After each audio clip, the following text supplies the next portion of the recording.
Assalamu alaykum YouTube ahli obunachilar. Sizlarga bugun bir özüm nima deydi? Kivi urug'larini olib, kivini qanday urug'dan ko'paytirishni bir sizlarga bir ko'rsatib o'taman. Foydali bir video bo'ladi, xudo xolasa sizlar uchun. Shunday etib ko'paytirganman o'zim avvalgi yillar, bundan yillar ko'paytirganman. Shunday etib ko'p odamga kivi berganman. Şunu bir qator ko'rsatib o'tacakman sizlarga, bir foydali video bo'ladi. Xudo xolasa shunday etib uy sharoitimda xudo xolasa ko'paytirib olsangiz bo'ladi.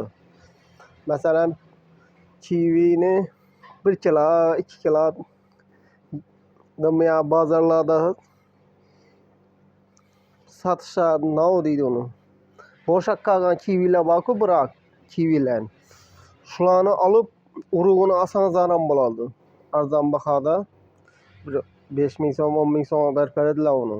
Ben ham shundan borib so'rab kivi sotib turgan nelardan olib sotarlardan, dehqonlardan borib urug'larni olib shuni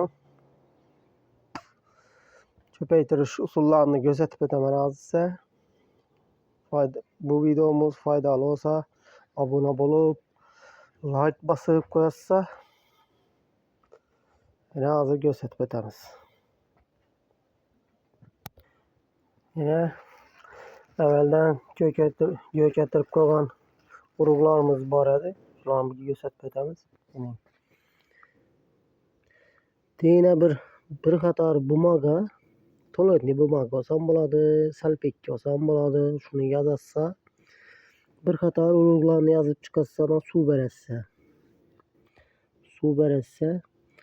Suv bergandan keyin üstüne streç kilonka bor-ku, streç kilonkani shuni tortib qo'yasiz. Tortib buna bir 20 gradus issida qo'yish kerak. Masalan, batareyani oynaldarni shunday yerlarda qo'ysangiz ham bo'ladi. Shundan keyin yine ko'karadi. Ucunda tuxumini ko'kdiribdi. Yine ko'karadi. Ko'kargandan keyin 2 quloq bo'lgandan keyin buni oddiy bir pomidorlarni paketi oladilar-ku. Bunday etib paket olamiz. Hozir paket olganlarim ham bor.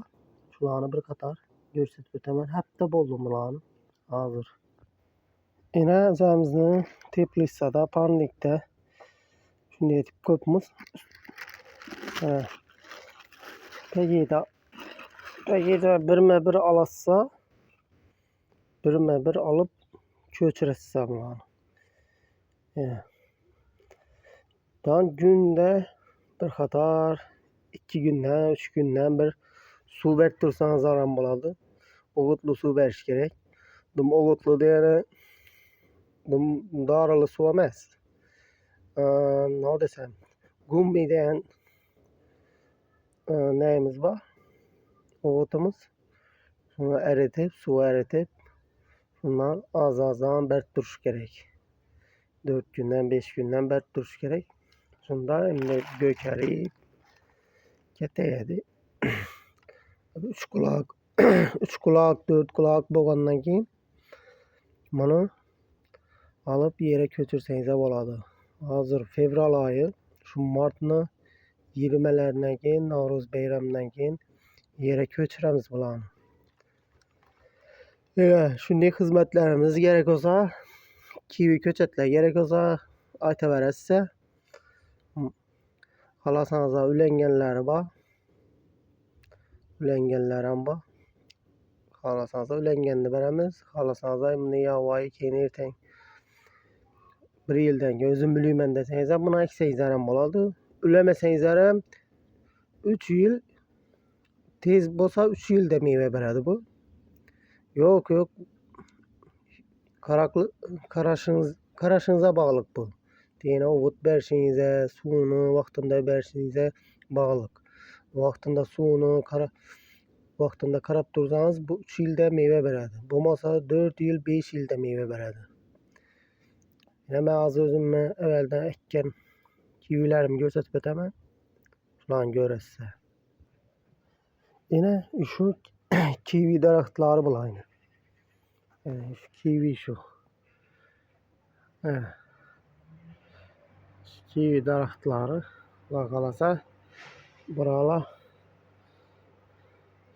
bula ulengen bula ulep bir tane iki tane vadiden aldırıverdim danışlardan kalanını özüm üledim. Evet.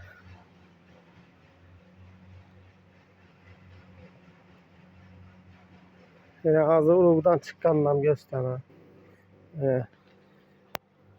Onda yine uruğdan çıkan buna ülek kopmayın. Ülengen yeri ya kullanmasa yine ülek kop. Bana yavayı tohumdan çıkan bana ülengen. Yani şurada ülengen. Yine bir yılda öskeni bayağı belgili üledim. Yani bir yılda öskeni. Sizler şimdi etip ülep asanız da boladı. Şimdi etip ulap alıp bu minus 20 grad seçe çıdıydı bize. Ben de yeri bulmanın için panik'in içine ekip kopma. Size deşana eksenizlerim boladı. Açık meydana eksenizlerim boladı. Bu 20 grad tam soğuk mıydı bunu? Minusta. Yeah. Buna bilengene vardı. Peste kalk gitti. Buna ülengen yeri. Şöyle. Yıllar devamında yok alıp gitti bunun ülengeni. Bunun için sizlere tavsiye ederim. Kivi Allah'ını mesela üzüme kessek o. Üzüme köp kummat öğüç bu. Mesela yengi yılda bir 30 bin soma çık gidelim kilas. Şunu üzerinize ekip koysanız da mesela bala çağınız iyiydi. Bazardan satıp almışsınız. Kızıkkan adamlar kızıkkan adamlara cüret koyarsa şimdi kivi ekemen kivi zar etemen deydi o adamlara cüret koyarsa koldan gençe məsləhət verip kivi zarına koldan gençe yardım verip kollap kuvvetliyimiz. Size itibarlarınız için rahmet. Faydalı sizler için bir faydalı videoda oldu da hesaplayayım. Ne diyeyimiz? Bize tamam gepe çeperemezsiniz. Blogerler çıkadı. Zor geplerini söyleydi. Pras motoru dum köp boladı. Bize indi inşallah gepe tamam beşemezsiniz. Bunun için sizlerden iltimas kollap kuvvetlen. Şu videolarımız kengirak yazılsın. Kengirak gerekli adamlara yetip varsın. Koldan gelince yaratıp beraberimiz. Abone bulup koyun, like basın. Ahirinacha görüyenleriniz için katta rahmet. Banda bananlarımız var, papayalarımız var. Yine şu ajlara kızık amanızın hobi desem boladı. Tamam. Bu işlerde işlenmem. İşten kine tamam bu işlerini. İşten gelip 1 saat, 2 saat 2 günden, 3 günden vaxt ajrataman şu ajlara. Alın, sağ olun, salamet olun. Yaxşılıkta görüşüş, nasip etsin.